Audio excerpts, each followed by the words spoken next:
Hey there, welcome to Dirt Rich, seasonal conversations about food and farming. I'm Jared Lumen, the Soil Health Lead for the Sustainable Farming Association. Today we're going to have a discussion with Minnesota farmer Jon Stevens of Maple Grove Farm. We're going to talk to him about his journey into soil health and what he's learned with it. Jon, welcome to the Dirt Rich podcast. Hey, thanks for having me. Yeah, for sure. We're excited to learn a little bit about what you're doing. I know you got a lot going on over there, but would you mind starting with just a farm overview and then maybe going back into your farm history and how you and your family got into what you're doing today? Yeah, we're up to 700 acres this year, kind of a mix. This year we're going to be a lot of corn and beans just because of markets, but we're bringing the beef cattle back too because of that market. So it's corn, beans, hay, dabbling with the little small grains, and then reestablishing cattle. We were dairy farm, and then we got rid of the cows in 2003, and thought then at that point we'd be row croppers. And a couple decades later, you're like, we miss the value of the cows around. And Dad enjoys them quite a bit too. Sure. He's always beating me to chores. When you say we, is it you and your dad that farm together, or there are some other farm family members as well? Me and my wife, and then Dad, and then my mom and my brothers help if I ask for help. But for the most part, it's me, and then if I need help, it's Dad, then wife, then brother. Sure. Anybody will chip in if you ask for help, but I try and do it myself. I don't know if it's a control freak thing. You have to. You got a lot riding on your shoulders nowadays, and everything has to turn out. And so you'd hate to have something not turn out when somebody else did it. Sure. And you talked about the dairy a little bit, but maybe give a bit of a history as to how you guys ended up where you're at in the farming history and progression to where you are today. So in 2003, we sold the cows, and then I went to the cities for work. And then we were going to be just a normal row crop farm. And at that time I was only running a few acres for myself and trying to find, my way in the normal world. And then I was working for like Dad and several neighbors, doing their planting, their tillage, their chopping, and then working for a few of them guys milking cows and stuff too. And then in 2010, we started to pick up a few more acres on our own. We kind of talked to Dad and you're going to have to start to retire if we're ever going to take this over. So we started doing plans to buy out Mom and Dad, buy enough of the land out so then we could then farm and they wouldn't have to. And we started to dabble a little bit into no-till. And then 2014 came, and that was a notoriously horrible spring. And the only way we could get stuff planted was no-till. It wasn't like, I'm going to be a no-tiller. It was out of desperation. We're just going to put this crop in no-till. And we kind of had some confidence. We're kind of like, hey, wait a minute. For 2 years in a row, we did a little bbit of soybean side by side with conventional till, and saw no yield drag, but we saw the labor savings. And because before that, or even during the same time period, you're working road construction, and you'd either schedule a day off or nights and weekends you'd work at the farm. And with the tillage, you spend all that time doing the tillage, and then come time to plant, and something happens, and you're like, if I would have just planted that whole time, I'd be done. Mm-hmm. And so 2014 we get the crop, and horrible spring, September 11th, I believe, killing frost, just not a great year, except at the same time for us personally, it was an okay year. It was our first year of 48 bushel beans on a field. The rest of the fields of beans did pretty okay. And I remember some of the neighbors just being livid at the yield they got, and the corn did average. And you're thinking, what the heck? How is this possible? How could this work? on the worst year ever, we no-tilled and it was halfway successful. So then in 2015, we did it again, but then we built a strip till bar and brought that into play. And boy, that lit the ground on fire. And that strip till, that took care of a lot of questionable spots. And in our soil, I always joke that if you wanted to pour a concrete slab, you'd go take some of our soil, our topsoil, put it down where you're going to put the slab, pack it, and then put the concrete. You'll have a very solid base. Not high in clay, like on a soil test, the CECs are very low. So people are deceived how sandy it might be. But it takes one good driving rain and that soil's crusted over. And so the strip till would rip that slot, and it would take all season for that slot to heal, which now every time we had a rain, that water would just poof, percolate right into the profile. So immediately we saw just drastic reduction of runoff. And like, oh, I'm still not soil health at this time. At this time, I'm still conventionally tillage thinking. We still had the moldboard plow kind of working on some ground at this time. But at the same time, I've got these people talking to me about cover crops. And it's just like, what? I don't know. We started to dabble in the first year we bought all this seed and we put all this cover crop out there and hardly any of it grew. And we're like, oh no, that was a failure. So so people are telling me about cover crops and I wasn't quite getting it. The whole soil health premise, I hadn't quite found the social media of soil health yet and all them resources out there. So I was still that ingrained, it don't work here, I'm too far north, I'm too cold, too wet kind of deal. And the first time we tried covers, you threw all this seed out there and you've seen these pictures of these guys down in Missouri and you're just like, hey, next spring, I want 6 foot tall cover crops to roll down. The reality of my location set in next spring when winter rye was 4 inches tall, or nothing. There was nothing for a couple years that overwintered, and it's like, okay, this is really, what's the point at that time? But we kept playing with cover crops, and we kept playing with no-till and strip-till, all at the same time. And it wasn't until like 17 and 18 things really started to click. When did you start playing with some of those things? Was that back in 15, 16, kind of right after that first year of no-till or strip-till? Yeah, 14, 15, we started to dabble with one little field of cover crops. Mm-hmm. And it was kind of funny because, God bless the NRCS folks, but they were kind of new at this as well, and we're trying to figure it out. There's only a couple of us farmers here trying it. So there wasn't much to fall back on. Mm-hmm. And then in 18, Jay Fear was at the farm and he said, hey, I pulled up a chunk of winter rye and I said, look at this little tiny plant. I don't know. Some people might call it a failure. To me, it's a success because there's enough plant here to stop erosion and runoff. And I thought Jay was going to have a stroke. He's grabbing his chest like, a failure. He's like, this is a great success. This thing's 4 weeks old. For 4 weeks, this thing's pumping carbon and it's building roots and it's adding life. And you're like, oh. Well, now it kind of, looking back, we didn't have as much failures as we thought. One of the failures that I did have was the fall of 17, the summer of 17. So in soybeans, I got so mad because in soybeans, we'd always try cover crops. Soybeans, except we had no season behind soybeans. By the time we're combining soybeans, we've already had a couple killing frosts. And I thought, God, it's so frustrating to throw them seeds out there and see these little tiny plants, and then the next killing frost comes and you're done. So I went out in midsummer and threw out oats and radish and vetch.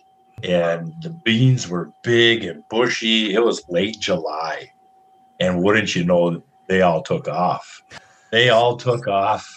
And by late season, when the canopy is just starting to turn yellow, you had vetch up and growing along the canopy. So the vetch was growing across the canopy of the soybeans. And I'm like, nice. And then it came time to combine, and all that oat lived. Now you had this 8-inch tall mat of oat grass. That part of you was thinking, any killing frost now, that's going to go away. And of course, we didn't get the killing frost. We got warm weather. And you're just like, oh. And in the mornings, there would be so much dew inside that green mat. And it was into corn stover. So the root, you had your sickle guard. It would, all that hair, all that grass was kind of laying down and interwoven to itself. It wasn't a nice standing up. It was this tall, wispy. So it would just wrap around the guard tip to not get in the sickle. And then it starts dragging residue underneath the bean head. Ugh, it was miserable. You had to wait till the end of the day when it was hot and dry. And then it held so much condensation that the beans would be wet till the end of the day. So I learned on that one, like, nope, on beans, let's just stick to simple winter rye and a follow-up, the next spring with something else. Like corn, we learned. So in the beginning, we were kind of scared of corn because on the conventional side, you're always told that any wisp of competition in corn is going to hurt your yield. And here we are throwing pounds of seed, 40 pounds to the acre of this mix of species, and we're hoping not to hurt yield. Like this makes no sense to us. It goes against everything we've been taught. So we started late. We'd go in as late as we could and spread it into the corn. But it ended up being the same thing. By the time the corn canopy went away, there wasn't enough season left for it to do anything. So we kept pushing sooner and sooner. And the one year we ended up going out there at, boot high, very, very late June, and spreading radish and oat grass and a vetch and some Italian ryegrass. And I think that would have been about it. A very basic, simple cover mix. And that was the fall of 18. Stunningly gorgeous. By the time we came to do harvest, I can remember Pioneer, the agronomist from Pioneer, Joe, was out there, and the seed dealer, and he was just laughing because you had these massive, big vegetative leaves from the radish and this green mat, and the yield was still, for our farm, phenomenal. Just phenomenal. And it just defied all logic. And so we're like, okay, we're on to something here. 3 years in a row between strip-till, no-till, and covers. And then we advanced our fertility program, running a very managed placement and timing, but very reduced amount. And 3 years in a row, we had stupendous corn. So when in that process did you start to think, okay, now this, because you said it started off as more of a management decision of either necessity or financial, not necessarily soil health. And where in this process was it starting to click? Okay, maybe there's something happening here in my soils, or something that this stuff is affecting that's not just, necessity or financial benefit. In 2018, the neighbor we were doing a corn yield checks, and they said, what are you doing? Because they had our fertility program for the year for validation of the seed and the hybrid. And they're like, what are you doing? Something is working here. Look at your test plots. And I'm like, yeah, I don't know what, but something is working here. It doesn't make sense to me. And then another time, there's many little steps along during that 2018 year. A lot of light bulbs kind of went off to look at what's happening. Because we had a 4-inch rain event right ahead of needing to do second pass in soybean herbicide. And within a couple of days, I went out and did the herbicide. My tires were wet. Historically, on that field, if that was conventional till, it would have been 2 weeks after a 4-inch rain before I would have even dared to go out there. You would have been stuck 10 times over. And here I'm driving through this field. 2 days later, my tires are wet, but not a lick of mud coming up, not leaving any ruts. And I got a few texts on my phone from neighbors driving by, like, what are you doing? And then couple days later, or like literally the next week, we had a 5-inch rain event within several hours. Just gully washer. And I told one neighbor as a joke, like, I'm going to go side dress corn on Monday.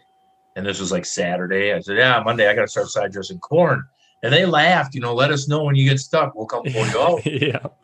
And come Monday, I walked the field and I thought, I can do this. So I started side dressing corn. And it was like, what the heck? Yeah. And then we noticed that we were using a lot less PK and sulfur with the strip till and still growing better crops. So then you start asking yourself all these questions. And then in 17 and 18, that's when I really, all these little tiny things you're noticing these little changes. Like, wait a minute, I spent my whole childhood stuck in this spot. And now I'm driving through after a rain event and I'm barely making a little impression. Mm-hmm. All these little things, I'm getting to the field sooner than I would have if I was doing tillage. I don't have to get myself unstuck with the soil finisher. All these little things. So then I started reaching out. That's when I got to social media and really started looking out. And then on my little YouTube channel, you'd start to have people comment like, have you heard of this guy or this guy? And so you're like, no. And so you look for them other resources, and pretty soon you've entered this community of all these wonderfully nice people that are glad to give you information. And it just snowballed. Then it's like, okay, now we have to get cattle back because we remember the value of cattle. Sure. With cattle, we cannot have a failure because the cattle can always make it up. And animal unit monthly or animal credits can always make a really good cash flow on the farm. And with 3 million people right down the road from us, I only need a couple of them to buy a steer to make money. I don't have to feed all 3 million. And so, yeah, there's a lot of little things. And now it's just like, what the heck was I thinking? I should have went back more. But the last couple of years, then we've been setting ourselves up. So every spring, we're set up with hay ground and winter rye. So now this year, corn and beans are really high. So we can simply burn them back. We can put in corn and beans. But if corn and beans are just terrible on the market, we've already got small grains and hay established on some of them fields. So you're trying to just set yourself up for that emergency kind of variance, adaptability to markets kind of thing. Yeah. I mean, it sounds exactly like you're kind of the sixth and final principle, or depending on where you want to put it, of context. You're understanding your context, the context of the business you're in, and preparing a more resilient business, both environmentally due to all of these things you're seeing and improving in your soil. You're more resilient to weather-related storms, and financially, you're creating an adaptable, resilient system that allows you to shift directions depending on whatever the market calls for at any given time. It's a pretty neat way of doing things. Yeah. So the runoff water, it started as a financial thing, but now we can be responsible. It's 2021. We can say, hey, if you spread fertilizer on your property, you should be responsible for that fertilizer, whether it's manure or commercial fertilizer. If rain falls on your farm, you're responsible for that water. We shouldn't be farming the bottom of ditches and having brown water, because where we're at, we're only a couple miles from the St. Croix River. And everybody south of us in the St. Croix River has the right to say, hey, I want the river clean outside my town so my kids can enjoy the river. It shouldn't be fair that if I go out east of our house to the St. Croix River, you can see 4, 5, 6 feet down easy. It is clean water. It's beautiful. If you go 40 miles south, the river don't quite look like that. Yeah, sure. Yeah. And a lot of those experiments, like I'm thinking back to some of those experiments you talked about that you tried. Some were successful and some were failures. And a quote that I heard from a farmer when I was talking to a different farmer that I just loved was when he tried something with corn, and whatever that particular practice was didn't work for him. And so I asked, do you think it's possible to do? And his response was not no, but not with my current understanding. And I thought that was really insightful. Like, a really good way to look at that is like, it's not that it's not possible. It's just, I don't understand yet how. And I'm curious, with some of the failures that you've experienced, some of the things that you've tried, how is your mindset towards responding to those failures in either a, way to adapt and change, or I guess, in just how have you responded to some of those things and failures?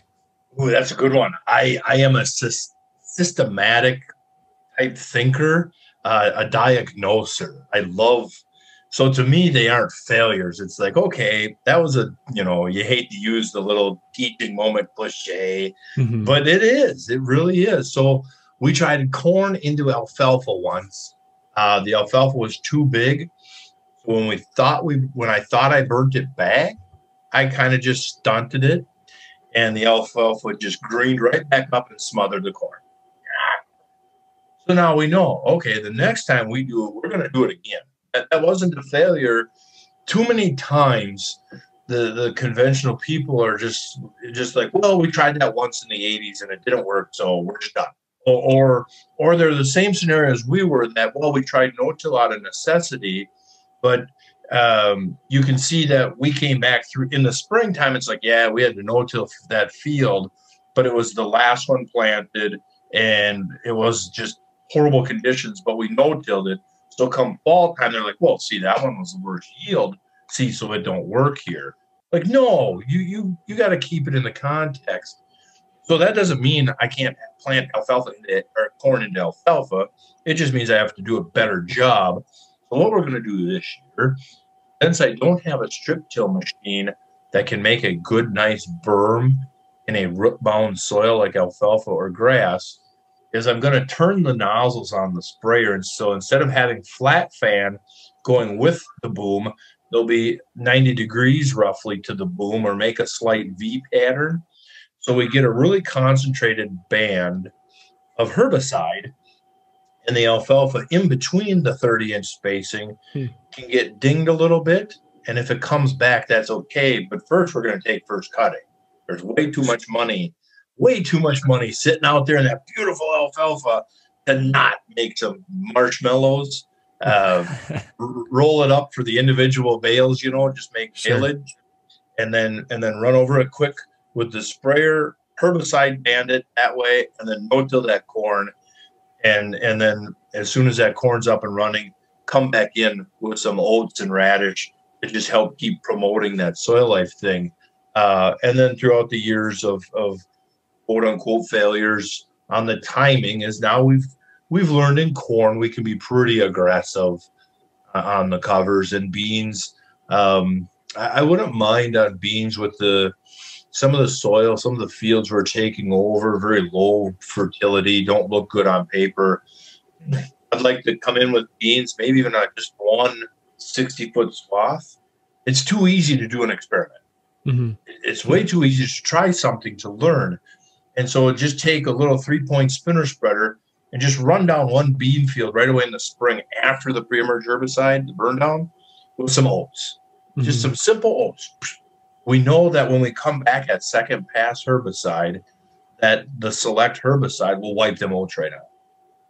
So we have nothing to risk, but maybe in that path of oats, we get another 2 weeks of something green and growing with the soybeans, and just see if we can't advance our soil health that way. Yeah, well, that just got me that's really intriguing. And when you do these trials, I was kind of curious, what sizes are you typically trying things on? Maybe there are some that are more certain than others, and more that are way crazy out there ideas you're trying on, like you said, a 60-foot pass or something. Is there kind of a standard you like to try to get a decent test on a new practice?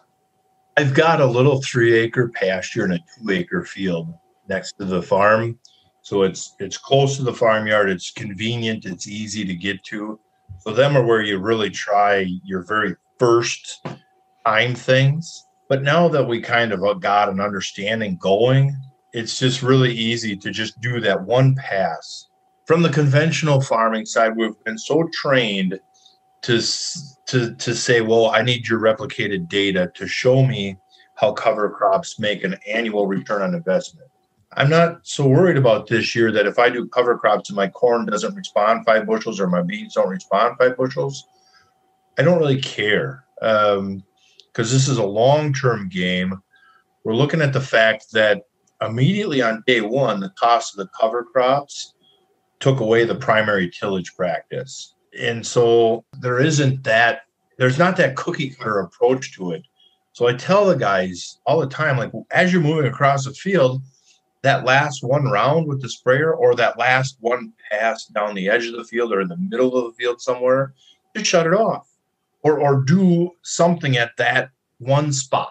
But to go to a sprayer width just makes it so easy. So if I'm moving across the field, I know one sprayer width is 3 planter passes. In that one sprayer width, I can do one broadcast, one round with a broadcaster up and back, keep it a little bit tight, stay within that 90 feet, and the experiment's up and running. You literally flick a switch while going across the field to start an experiment. Yeah. No better time than today to try these things with the technology we have available. Yeah. I always laugh. And so even if you had to put a stake in the ditch, to remind yourself of where it is at, because you might come back with a tractor without GPS. So you're just, okay, at that stake, I had, 36 rows over, and you spread your cover crops or whatever fertility test you're doing or anything. And we can stop doing tillage right there. We can lift up. We can jump to the other side. We can resume tillage if we're trying a no-till experiment or covers, whatever it is. It's just so easy. So now, last year, we went hog in. Last year, you had 600 acres of cover crops. We spent more on cover crop seed than we did on corn seed, which seems it seems ridiculous, but that the long term is that, okay, we've already seen the proof that we can reduce herbicide. Like we know that we can now live without primary tillage. Strip till's still a handy tool. It's kind of weaning off some fields. All these positive things, like there's no question in my mind. I don't have to have side-by-sides anymore for myself because we can already see the end result. And the end result is that we don't need to rely on the commercial side, that we're going to get it. We're going to be the Gabe Brown of Minnesota, along with many other farmers that are doing this stuff. Sure. You know what I mean? There's guys way ahead of me on this that are quite a few hours south. That's the other funny part is my location. People always laugh. I always joke with the farmers from central Minnesota or southern Minnesota when they're like, where's your area at? And I'm like, God's country up there, up by Hinckley, where corn production literally ends. Then they just laugh. We've never heard of that being God's country before. But. Yeah. No, it definitely provides its unique challenges, and it's awesome just to hear, like you're saying, if you can do it in those areas with your challenging soil types, with your environment as far north as you are, that really there's not much excuses for us folk down south in the tropical side of the state. But and every area is going to have their own unique challenges. But and that's where that context comes into place, is analyzing your context and how can I apply this on my farm. But the principles are applicable everywhere.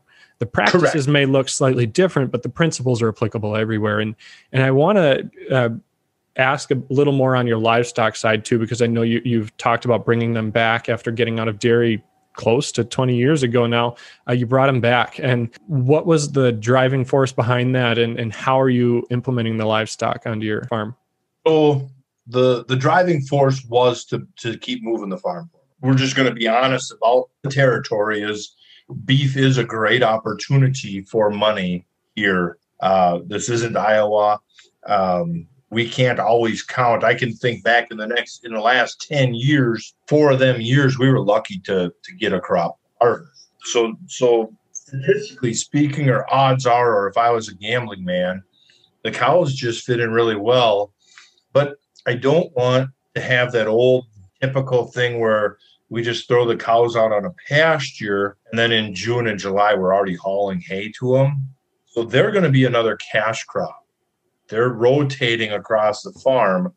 just like any other cash crop. If we can do 3 years of corn, I can do 3 years of pasture. Then they move. And then we put in a grass crop or a corn crop, something that can utilize the nitrogen behind them, take advantage of that, and be a very low input, high return crop, and just boop, boop, boop, boop, boop. And so simply behind a small grain, we can already get our grasses and legumes and pasture seeded. So then next year you can bring the cows to that field and keep that rotation going. So then hopefully someday the only field that corn goes into will either be behind a cow or behind a legume for the nitrogen credits, to keep that cost of production down. But the other great thing about cows is, so we got some pretty highly variable soils. So a few hundred feet over there, you've got yellow clay, tight, just gets hard and dry in the summertime type stuff, but it can grow a really good crop. So down there, let's bring in the grasses and stuff to try and heal that soil. But the knobs on top, when you got a 0.5% or 1% organic matter, 0 fertility, let's just mob graze up there. Instead of moving across that whole pasture thematically, let's kind of variable rate, quote unquote, the cow. So that spot is really low on fertility. Well, then let the cows stay there. And if we have to haul hay in, and so you're adding your P and K from the hay you're hauling in, and they're running it through the rumen, you really heal that soil, and then that pasture is still feeding. So it's, that good spot of pasture, it don't need much healing. Well, that's the hay you bring to the top of the hill, feed the cows to really set that up. And so they're really an integral part of the cropping system to just keep moving it forward. And then the market opportunity. I mean, when you're getting a couple grand for each animal, it cash flows on a per acre basis quite a bit better. Sure. So is direct marketing then a big part of your marketing plan for the livestock? Yeah. Right now we just sell them as halves or wholes, and just like every beef guy, you just drop the steer up at the butcher, and the consumer then calls the butcher and pays them directly. I want to look into a 5-year goal of having a retail store at the farm. Instead of, we have to build a little more grain bin type system just for the grains. Mm-hmm. But instead of going so big on grain bin expansions, let's pull that back a little bit. And I'd rather invest that last grain bin money into a retail store on the farm, because I'm only a mile from Highway 70, and we're only a couple miles off of 35. So you got hundreds of thousands of people on a weekend going north, and you got tens of thousands of people going east, and they're all literally driving right by us. Sure. We'll put a retail store up there, and you don't have to sell a whole lot you don't need hundreds of people each weekend. I only need a dozen people. You got local restaurants, you got, nursing homes, and just tons and tons of people love meat. Mm-hmm. And in Minnesota, you got I just met a fellow from the Hmong community, and the Hmongs love USA beef. Yeah. They can't get enough of it. And he laughed, and he's like, I will be back. They love beef, and they are a major consumer. Yeah. Well, that's awesome. And just hearing it, like, I keep coming back to this idea of what you're doing on your farm of like building resiliency. I mean, you talked about with building in your soil health, that your soils are able to withstand those heavy rainfalls and those different natural impact, incidences that you have to face. You're talking about the financial or the adaptability aspect of resiliency, and that if you have opportunities like right now where grain prices are high, that you have the ability, because of the diverse enterprises, to switch from one to maybe crops, or with the livestock, again, you have the ability to switch from crops back to a pasture-based system, if that's an opportunity. And then by building out a direct market and by marketing things at a premium, and rather than having one customer of the sales barn, you've got tens, dozens, hundreds of customers, buying meat, you're creating a more resilient marketing system. And it's really just an awesome story of what you're building. Thank you. It just is really, really neat. And I think that's something that a lot of people miss out on is realizing that this resiliency is, important, and that we should be building that into our system and not just, almost hoping for things to work out or counting on something to save us if something goes wrong, that we should be building in resiliency plans into our own businesses and enterprises. Yeah. You said hope. You said hoping. And that is my one pet peeve of when we were conventionally farming is, what do we do? Every spring, what does every farmer do? Well, let's hope we have a good market plan. Let's hope we have good weather. Let's hope we have a good harvest. And so we can at least pay our bills back. And it's like, how about we stop hoping and start acting and doing? Yeah. Take control. It's our business. Fear, I'm not going to lie, it was a major motivator for us. Like I said, we are close to the river. Knowing that, 5 years ago, if we would have said, hey, we're going to have a buffer law, neonicotinoid regulations, and nitrogen management rules, people in Minnesota would have been like, nah, never happened. Now we say, hey, it's just a matter of time before, like other states where we're regulated, now already in my watershed district, they are already talking about just doing a little more enforcement of existing laws and rules. So right there is going to be a major thorn in some people's side. And it should be. I don't believe we need regulations. We should be able to do a better job as farmers. But if guys refuse to change, the regulations are coming. We know, looking at the rest of the world and how regulations move, they're coming to us. So fear's been a big driver of my part to just stay ahead of them. And so that was why we got water quality certified. And now it's to the point like, okay, well, we did this out of fear. We saw this positive result. Now we're moving forward out of excitement. Yeah.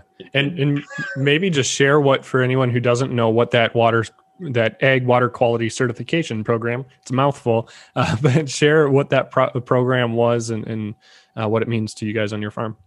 So the local water quality organization, I'm in the lower St. Croix watershed district of my county. And so the Water Quality Association is looking at areas that are very high in phosphorus levels in waters. And our whole area is very high in water levels. It's not all from the farmers, but we're the ones that take the blame. And so they started talking to us like, would you like to be certified? Like, I don't know, whatever. And I never thought about it. You know what I mean? Sure. And then they explained what their goal is. And the goal is just to simply educate farmers to reduce runoff and erosion and keep nutrients in their farm better. And at first it sounds like hippie talk, like, I don't know, the conventional farmers, like stupid government kind of stuff. But sure, ultimately it's your money. That like, wait a minute, you guys are going to help me learn how to keep my phosphorus money, my nitrogen money on my farm better? Yeah, I'll learn. And so I started working with them and learning from them. And then it was an easy process. It was literally just a 10-minute interview, answer some questions, and then they take all the paperwork back and do everything. And once you get certified, then when the buffer laws came down, I'm exempt. I have like a 10-year exemption. Our whole farm is a buffer. I can farm right up to my ditches next to any waterway because the whole farm is a buffer and we're not doing tillage. So there's nothing, and we're banding and placing fertilizer. So there's, in theory, nothing's getting into our waterways. And so if you open your mind a little bit, there's people out there that will help you do better. And that's exactly what that is for, is like you said, just to help you. They provide technical assistance. I think there's even a little financial assistance. And then that exemption, which hopefully, these farmers like us that are trying to improve our soils, if something comes down that shows to be better, you know, maybe we do it out of choice because we recognize that as an opportunity to improve. But it is nice to know that we have that exemption in a world that maybe looks like it may be moving more towards regulation. But that's just awesome. And I appreciate you sharing that. And we're sort of running out of time here, but I do want to ask one question before we wrap up and stuff from you. And that's kind of, this started, I think you said 2013 or 14. So just on 7-8 years ago now. And looking back, what do you wish you had known then when you started? Like, what do you know now that you wish you had known what you started? Or I guess another way you could look at that is, for a person getting started on this today, what would be some of your best tips for them? If a young farmer came up and said, I would like to get into farming, what would you recommend? I would say, do not borrow money for grain bins, corn planters, tractors. I would say learn how to grow. In Minnesota, I would say learn how to grow garlic and asparagus and lettuce. There is massive markets for that. I would say learn cattle, learn sheep, learn grasses, because there is a tremendous market for that without going into such debt and without falling into that program of needing to compete with your neighbors. Cheap plug for Sustainable Farmers Association. I work with several of the other guys, and it's so cool that everybody sells beef, but it's not like, well, what are you pricing your beef at? Because I'm going to undercut you 50 cents. It's like, oh, you're at $4. Well, I'm at $4. All right, have a good day. You know, we work together. Oh, I'm out of pork. Can I get some pork from you? It's farmers working together, and we don't have I feel bad for a guy starting from scratch today, because we kind of started from scratch. We didn't walk into an establishment. We had to buy and rent every acre we got. We had to buy and fix every piece of equipment we had. Our first chisel was, we welded up. We bought an old chisel plow and an old disc and welded them together. That was our first chisel. I would tell a kid, even if you want to do row crops, figure out the soil health side. That is going to save you so much money in the long run. I got so much money into tillage and horsepower. And then look for, we've got companies in Minnesota that are looking for farmers to grow specialty peas and soybeans for fiber and protein products. There's plenty of niche markets that, you know, I've got neighbors that they were doing this stuff before it was trendy, that put kids through college on 40 acres. You know, they didn't have a big fancy combine to show off and big tractors and all this to look really cool on social media. But my God, they kept a roof over their kids' heads and fed their family on that 40 acres. And it can be done today. And so that's where we're heading, is that quest. Like, I heard some other guys joking about the X9, like, oh yeah, we're going to get the X9, you know, mocking. And we're looking at it now like, yeah, I don't really, if more land comes our way, great. Joking with a farmer out in central Minnesota, he says, well, if you want to stop at 1,000 acres, what about if you're offered another 500? I said, great, I can just grow that many more pasture acres. I can run and buy cows for that extra acres. And just, it's kind of weird how I used to, as a kid, used to just dream of the day where you could have this big, beautiful line of equipment, and sheds and all this, and just run the county on acres. And now it's like, why? Why? I love the fact that when it becomes the evening in the springtime, you shut stuff off. I go home and have dinner with my wife while we're both awake. It'll be there tomorrow. We're up early the next day, and we'll just do it again the next day. You don't have to hibernate in a tractor for 3 weeks to get planting done. Yeah, I know, crazy. No, you're right on. I had the same when I was graduating high school. All I wanted to do was crop farm, and now I'm totally the opposite. I'd want to run a pasture operation. I don't want to have a single. You know, the only equipment on this farm I'd love to have would be a 4-wheeler, because I'm not quite to the point where I don't walk out to the cows every day. But, you know, I mean, you're right. It can be done in other ways, and it's pretty cool to hear how farmers are doing that. And And I want to let you have a moment here just to share how people can reach out to you or find you. I know you mentioned your YouTube channel. Any ways that if people want to learn more about what you're doing, where you would direct them to? On YouTube, I just searched Jon Stevens, Maple Grove Farm. I built a forum. My timing was poor. It's soil-man.com. At the time I made it, the regular ag forums were just violent, brutal against anybody talking soil health. Sure. I did not know that there was 45 other Twitter, Instagram, Facebook groups on soil health. So I don't know how long I'll keep that forum going if it don't pick up traffic soon. But for now, people can go there and start their own conversations. Otherwise, just Jon Stevens on Facebook. I don't do Twitter and Instagram anymore. I'm sorry. No, you got to have limits. There's enough out there that you could spend all day online if you really wanted to. So it's probably good that you limit yourself. Yeah. So the YouTube channel, they just leave a comment on the YouTube channel. I do my best to get back to them. And we do host a farm show. Your famous Kent Solberg comes over, and Troy Salzer and many other great people from Minnesota come to it. And it's just 2 years in a row. Even with COVID, we had almost 70 some people, and 2 years in a row we had the greatest lunch.